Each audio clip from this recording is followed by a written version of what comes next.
Voilà, sur les thématiques, donc on va passer vraiment du côté du laboratoire. Comment nous, en tant que chercheurs, donc scientifiquement, on essaie de répondre à des questions qui sont des questions qu'on peut appeler aussi précliniques, c'est-à-dire que on va être amené à aller potentiellement vers la clinique ensuite. Donc, moi, je suis chercheur au CNRS. Moi, je voulais juste retracer un tout petit peu l'historique Alors là, on rentre au niveau local, et je pense que c'est ce qui nous intéresse. Qu'est-ce qui se passe à Bordeaux au niveau des laboratoires de recherche qui travaillent en neuro-oncologie, donc sur les cancers cérébraux. Donc, historiquement, en fait, Andreas, c'est là-bas. Donc, le professeur Andreas Bichfalvi a commencé à travailler sur les cancers cérébraux, je pense, fin des années 90, début des années 2000. C'était le premier laboratoire, en fait, à travailler principalement sur les glioblastomes sur Bordeaux. Donc, moi, des années après, j'ai rejoint le laboratoire et avec notamment des partenaires internationaux, on a développé en fait cette thématique. On a essayé justement de lui faire prendre beaucoup plus d'ampleur et vous verrez notamment les thématiques qu'on a développées. J'ai mis aussi une équipe de bioinformatique, donc Masha Nikolski, qui s'excuse de ne pas être ici, mais Johanna, qui a posé la question tout à l'heure, et une bioinformaticienne qui travaille entre Masha et la mienne. Est-ce que maintenant, vous avez compris, on parle de médecine personnalisée, mais comment on peut définir tout ça? C'est qu'on fait des séquençages des tumeurs, ça génère beaucoup de données, des données que nous, biologistes, on n'est pas capable d'interpréter. Et donc, pour ça, on a besoin de bioinformaticiens. Donc, c'est l'ère, en fait, de ce qu'on va appeler des big data, c'est-à-dire des grosses données pour justement essayer de comprendre ce qui se passe dans les tumeurs. Donc, il y avait ces deux équipes. Et puis, vient du coup les journées à RTC. Et petit à petit, on commence à avoir d'autres laboratoires qui étaient en immunologie, qui travaillent complètement sur autre chose et qui se sont du coup intéressés à ces cancers cérébraux. Donc, vous verrez juste après moi Maya Salé, Julie Deschanel-Merville aussi, qui est une immunologiste et qui a vraiment maintenant un axe sur les cancers cérébraux. L'équipe de radiothérapie, donc ça, c'est Charles que vous entendrez aussi aujourd'hui, est venu nous aider à mettre en place des protocoles de radiothérapie sur des modèles animaux, avec notamment des cliniciens. Et on a les cliniciens aussi, donc les oncologues, neuro-oncologues, donc Charlotte Broniman, qui en congé maternité, Mathieu Laroquette, que vous verrez cet après-midi lors de la table ronde, qui est un étudiant, alors qui est un oncologue, mais qui est un étudiant qui va faire une thèse de sciences dans notre équipe. Les neurochirurgiens, vous allez comprendre dans ma présentation le rôle central des neurochirurgiens, donc Olivier Mollier, et il y a Julien Gueulard qui est là aujourd'hui, que vous pourrez aussi écouter tout à l'heure. Et évidemment, les associations de patients au niveau local qui nous aident financièrement. Et ça a permis justement de donner des impulsions à certains projets qui peuvent paraître des projets originaux, mais voilà, maintenant qu'on développe de manière efficace. Donc, je ne vais pas refaire en fait vraiment le discours détaillé sur le glioblastome. Nous, dans le laboratoire, ce qui nous a intéressé, c'était d'un point de vue cellulaire, qu'est-ce qui se passe? La chose qui nous a beaucoup perturbé, c'est de comprendre. Moi, je suis biologiste cellulaire en fait à la base, et je viens du milieu de l'invasion des cellules tumorales. C'est-à-dire, en gros, on a une tumeur, certaines cellules vont être capables de partir de cette tumeur. Donc, on connaît ça dans les métastases, mais ça existe aussi dans les glioblastomes. Et ce qui nous perturbait beaucoup, c'était comprendre pourquoi ces cellules, très rapidement, en fait, vont aller envahir le cerveau. Là, j'ai un cas qui est extrêmement parlant, c'est-à-dire un patient qui a été opéré. Donc, il y a une résection tumorale, comme vous voyez ici. Donc, là, c'était une très large tumeur. Et ce qu'on peut observer, donc vous voyez ici en blanc, donc ça, c'est des images d'IRM. On peut observer en fait que, hélas, ces cellules vont s'échapper et de manière assez éloignée de la zone principale de la tumeur. Et ça, c'est vraiment quelque chose qui nous a perturbés. Et dans le laboratoire, on a essayé de poser des questions scientifiques pour essayer de comprendre comment ça se passait et justement essayer d'attaquer ce phénomène. Pour ça, extrêmement important, donc comme je viens de vous dire, les neurochirurgiens, lorsque c'est possible, opèrent les patients et font ce qu'on appelle une résection tumorale. Cette résection tumorale va générer évidemment du matériel tumoral. Et nous, en fait, dans les laboratoires, donc il y a une partie qui va partir à l'hôpital, comme le professeur Carpentier en parlait, pour tout ce qui va être diagnostic. Mais en laboratoire, on a la possibilité aussi d'obtenir ces échantillons et donc, du coup, d'essayer de comprendre comment les cellules de tel ou tel patient se comportent donc dans un contexte très particulier qui est le contexte des laboratoires. Ce qu'on va faire ici, donc c'est des images assez parlantes, c'est que c'est cellules tumorales, nous, on va les cultiver, on dit, donc, dans des laboratoires de culture cellulaire, et elles vont reformer des sortes de mini-tumeurs. Donc ça peut paraître un peu fou, mais c'est quelque chose, c'est un outil qui nous est indispensable, nous, chercheurs dans les laboratoires. Notamment, pourquoi? Parce qu'en fait, ces structures vont reconstituer ce qu'on va pouvoir trouver à minima chez le patient. Notamment, en fait, une des caractéristiques des glioblastomes, c'est que dans le cœur du glioblastome, on va avoir des problèmes d'oxygénation des cellules, ce qui va en fait produire des signaux extrêmement agressifs pour ces cellules. Et du coup, elles vont s'échapper de manière encore plus efficacement. Donc ici, en fait, c'est ces mêmes structures que je viens de vous montrer. Et nous, en laboratoire, en fait, on travaille ce qu'on va appeler in vitro. Donc in vitro, c'est ce qu'on dit dans les tubes.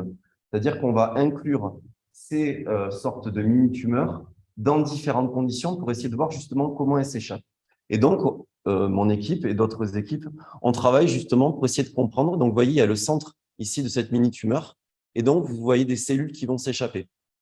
Et dans l'équipe, en fait, on a une thématique particulière qui essaie de comprendre comment le métabolisme de ces tumeurs s'adapte en fait à ces différentes situations. Donc, le métabolisme, on connaît tout ça, c'est-à-dire comment en fait l'organisme, ça peut être aussi donc une masse tumorale, utilise ce qu'elle a dans son micro-environnement et notamment des nutriments, donc la nourriture, du sucre, des protéines, des lipides, donc du gras, pour justement essayer de se développer. Et nous, en fait, on s'est attaqué à mieux connaître des enzymes, donc je ne vais pas rentrer dans le détail, qui permettent la formation du lactate. Alors, le lactate, on le connaît. Si certains d'entre vous courent et que vous vous étirez pas bien, ben vous avez des courbatures, c'est à cause du lactate. Donc, ce lactate, en fait, c'est une molécule qui est extrêmement importante pour le cerveau normal, mais qui va être aussi centrale pour le développement des tumeurs. Nous, ce qu'on a essayé de comprendre, en fait, on allait un petit peu plus loin, on s'est dit, est-ce que cette petite molécule pourrait servir justement à induire des signaux d'invasion? C'est-à-dire, est-ce que les cellules pourraient partir plus efficacement du centre de la tumeur? Et donc, pour ça, dans l'équipe, on s'intéresse à la communication entre cellules. Et est-ce que cette petite molécule pourrait servir justement au développement des glioblastomes? Donc ça, c'est en fait un projet qu'on avait soumis il y a quelques années à la RTC, donc a été soutenu par la RTC. Et donc, je vais vous montrer des résultats.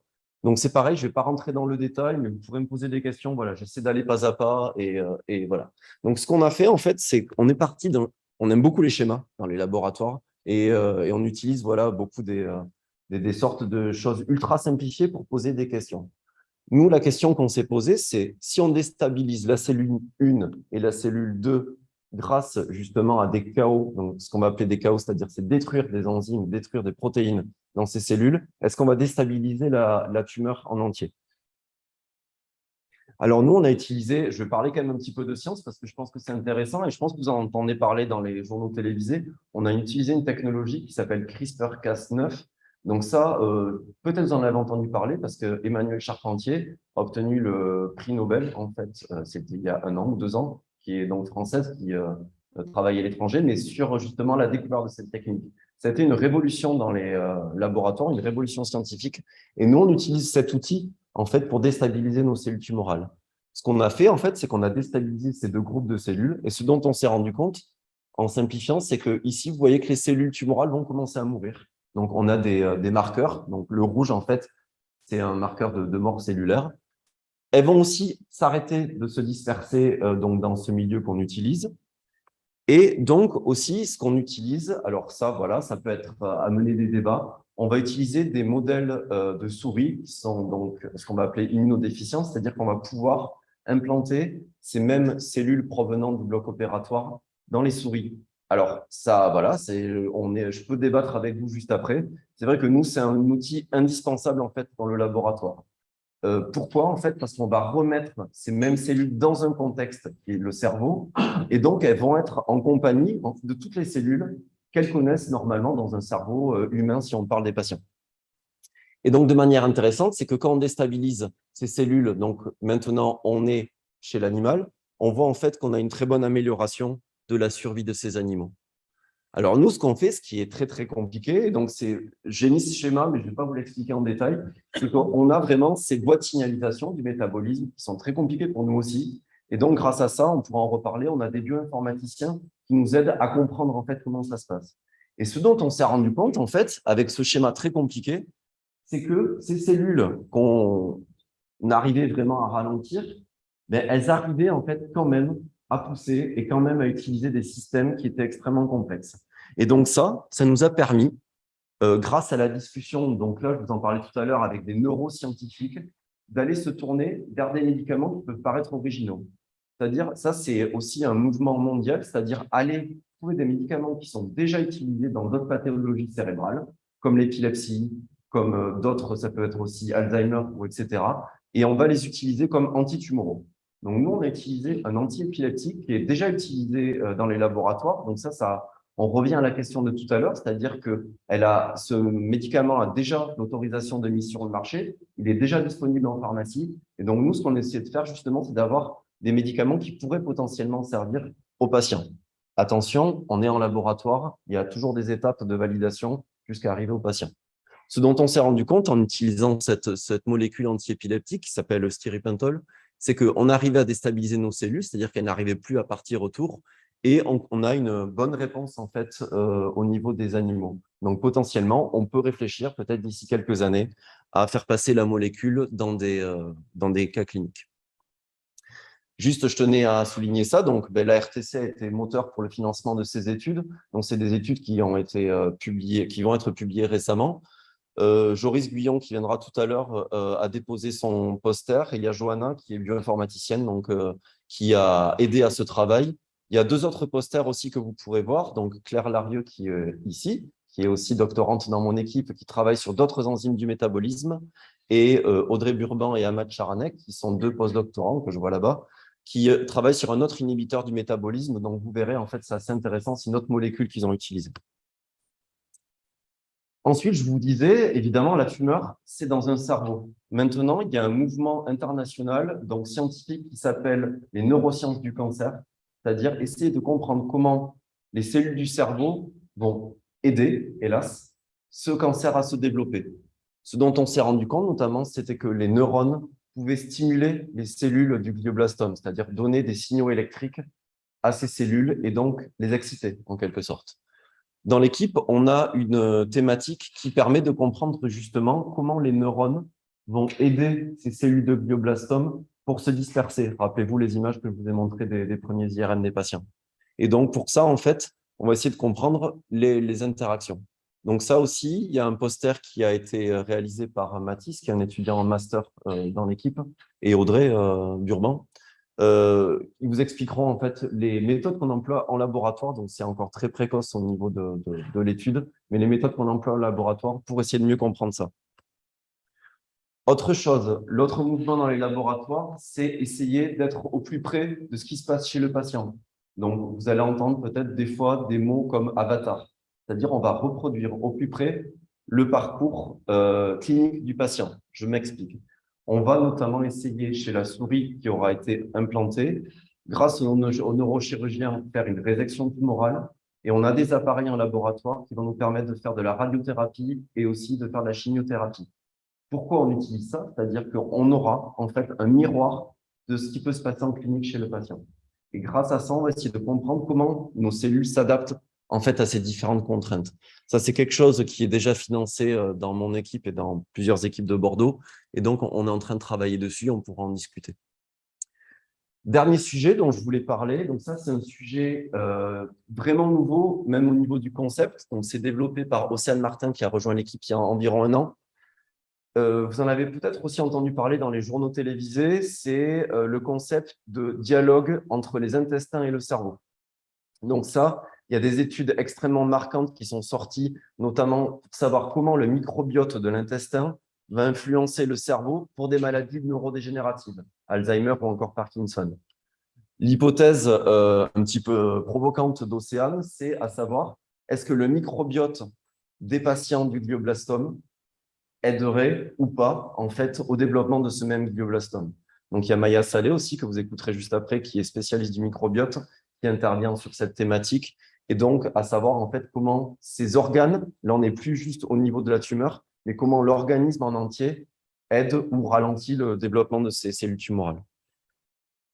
Voilà, donc ça, évidemment, comme je vous le disais tout à l'heure, je ne vais pas citer tout le monde, mais ce qui est important, c'est que ce n'est pas un travail d'une personne dans son coin, des travails de collaboration, donc évidemment intra-équipe, donc qui est composé de doctorants, de post-doctorants, de soutien technique, euh, et évidemment de plusieurs équipes. Donc, comme je vous le disais, beaucoup d'équipes bordelaises nous ont rejoints dans cette aventure justement d'essayer de mieux comprendre cette pathologie. Et bon, l'équipe vraiment historique d'Andreas Pickfalvy, beaucoup d'équipes, notamment de neurosciences. Ça, c'est très important, c'est ce que je vous disais. C'est des neuroscientifiques qui se sont dit, oui, en fait, le développement des tumeurs peut ressembler notamment au développement de certains neurones ou le développement d'autres cellules du cerveau. Et en fait, en alliant nos connaissances, on peut vraiment avancer beaucoup plus vite. Donc ça, c'est vraiment important. Évidemment, il y a aussi les chimistes. Donc les chimistes, ils vont nous aider, notamment, donc le professeur Carpentier en parlait, à essayer de mieux faire passer les thérapies au niveau du glioblastome. Donc ça, c'est indispensable. Si on ne travaille pas ensemble, voilà, on va rater certaines choses. Évidemment, au niveau national, on travaille aussi avec d'autres équipes, mais aussi internationales. En général, en recherche, on a quasiment tous un parcours international, c'est-à-dire que pour notre post-doctorat, donc une fois qu'on a notre doctorat de sciences, on va dans un laboratoire à l'étranger et on essaie justement de comprendre comment eux travaillent de leur côté. Et ça, c'est enrichissant parce que du coup, on peut voir exactement comment ça se passe ailleurs avec aussi des sortes de pensées différentes. Euh, Indispensable aussi tous les soutiens financiers parce que en fait la recherche académique coûte cher, notamment sur les sujets qu'on développe, notamment pour faire du séquençage. Donc Institut national du cancer qui dans mon équipe c'est un des financiers, un des financeurs pardon, le plus important. Le CIRIC Brio, donc aussi je voulais vraiment remercier Christelle Liard et donc toute l'équipe du CIRIC Brio pour cette journée et Julie aussi que je vois tout en haut. Parce que ça, vraiment, ils ont cru en nos projets, ils appuient vraiment très fortement et du coup, on travaille de concert avec eux, avec les associations de patients, évidemment, mais aussi côté scientifique. Et évidemment, la RTC, Jean-Michel, voilà, d'avoir soutenu dès le départ, donc d'avoir été très enthousiaste sur ces projets, de changer un petit peu voilà, de cancer pédiatrique vers un cancer vers l'adulte. Mais ce que je t'ai raconté dès le départ, c'est qu'on peut ce qu'on découvre chez le glioblastome peut servir aussi voilà, dans le méduloblastome et on fait des parallèles. Et évidemment, les familles donc, qui sont présentes aujourd'hui, mais aussi celles qui nous soutiennent financièrement et les patients, vous aurez compris avec ma présentation justement, qui sont aussi indispensables dans notre recherche préclinique. Merci beaucoup pour votre attention et si vous avez des questions, n'hésitez pas.